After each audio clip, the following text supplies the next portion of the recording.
Bicara soal goreng-gorengan yang biasanya menggunakan minyak goreng, apakah Anda ini termasuk orang-orang yang suka membuang minyak goreng? Jadi setelah memasak, dibuang sembarangan gitu.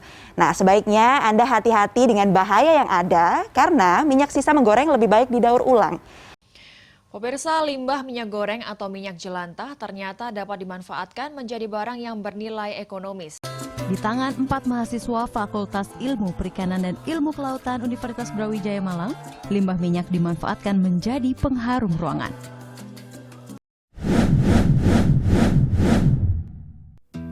Halo semuanya, perkenalkan kami dari mahasiswa Manajemen Pendidikan Universitas Negeri Yogyakarta. Di sini kami akan mengedukasikan tentang bagaimana mengubah minyak jelantah atau minyak bekas menjadi barang yang bisa bernilai maupun bermanfaat bagi kita semua, yaitu menjadi lilin aromaterapi. Nah teman-teman, untuk bahan-bahannya sendiri itu cukup mudah loh. Yang pertama, ada minyak jelantah. Yang kedua, plum wax. Yang ketiga, aromaterapi bisa memakai essential oil atau kayu putih. Yang keempat, pewarna lilin, bisa juga menggunakan krayon. Yang kelima, gelas lilin. Keenam, sumbu lilin.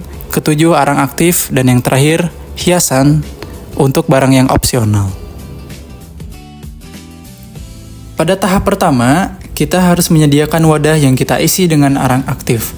Tujuannya adalah untuk menetralisir maupun menghilangkan minyak yang bau bekas penggorengan. Setelah sudah kita siapkan wadah yang berisi arang aktif, tuangkan minyak secara perlahan ke dalam wadah. Jika sudah semuanya tertuang, maka diamkan minyak dalam wadah selama 1 kali 24 jam. Untuk lokasi proyek edukasi kita berada di Polaharjo, Sobayan, Kecamatan Pedan, Kabupaten Klaten, Jawa Tengah. Setelah selesai tahap pertama, selanjutnya kita akan memotong krayon sesuai warna yang diinginkan untuk nantinya kita campurkan ke dalam minyak yang sedang dimasak sesuai langkah proses pembuatan.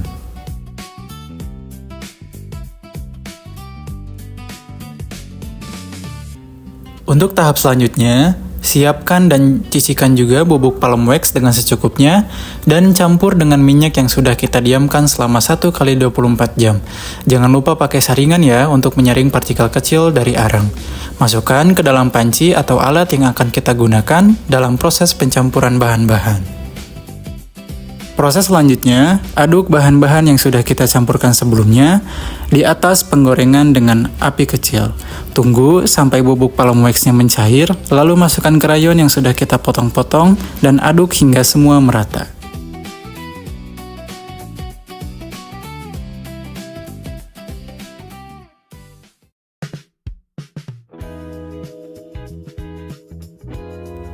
Pada proses ini, bisa juga kalian tambahkan minyak kayu putih sebagai aromaterapi, ataupun bisa memakai essential oil sesuai selera.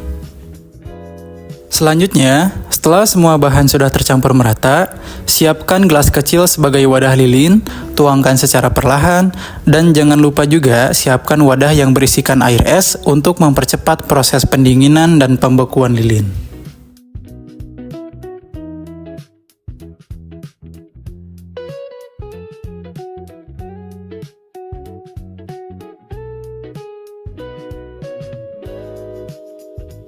Di sini, mahasiswa Manajemen Pendidikan UNY mendampingi setiap langkahnya, memastikan bahwa proses yang dilakukan berjalan dengan semestinya. Terlihat suasana tampak akrab, warga, ibu rumah tangga, pemuda, serta pelaku MKM berkumpul bersama, saling belajar dan bertukar cerita. Inilah momen ketika kegiatan sederhana berubah menjadi ruang belajar bersama, mendorong masyarakat untuk lebih peduli lingkungan sekaligus mengenal cara baru memanfaatkan minyak jelantah menjadi produk yang lebih bermanfaat dan bernilai. Dan inilah hasil jadi lilin yang sudah melewati tahap pendinginan dan pembekuan.